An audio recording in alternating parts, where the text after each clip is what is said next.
வீடு என்ன பக்கத்துல வாடகை கிடைக்குமாண்ணா? ஒரு 5000 ரூபாய் வாடகை இல்ல. 5000 வீடு இருக்குது. 2 பேர் தானா? மதுரை நான் சொந்த ஊர், படிப்புக்கோசம் வந்து வரேண்ணா. பார்த்து ஒரு 5000 ரூபாய் எதனா வீடு தான் முடிச்சு விடுண்ணா ப்ளீஸ்ண்ணா. சரிப்பா, படிக்கிற பசங்கன்றீங்க, எதனா அட்வான்ஸ் எதனா கொடுத்துட்டு போறியா? இப்போ நாளைக்கு வந்து நான் அட்வான்ஸ் கொடுத்துட்றேண்ணா. வேற எதனா கொடுத்துட்டு போறீங்கண்ணா? நாளைக்கு வந்து கண்டிப்பா கொடுத்துட்றேண்ணா.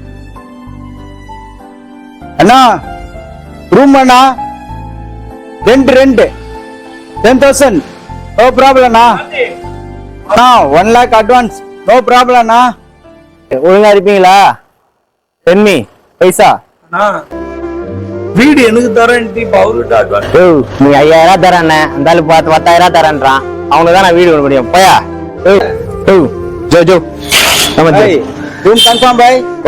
ஓகே அச்சா அண்ணா, தமிழனுக்கு தமிழ் வீடு தராதனால தானே இந்த பிரச்சனையே.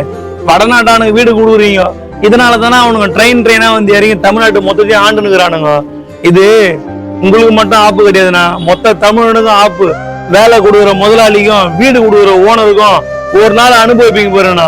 இந்திக்காரங்களால தான் நம்ம தமிழ் அழிய போறோம், இது உறுதி. என்னைக்கு இந்திக்காரங்களுக்கு வீடு கொடுத்துட்டு தமிழ்காரனுக்கு வீடு இல்லைன்றீங்களோ, சத்தியமா ஒரு நாள் எழுதி வச்சுங்க, வடநாட்டுக்காரன் மொத்த பேரும் தமிழ்நாட்டை ஆள போறான் பாத்துங்க.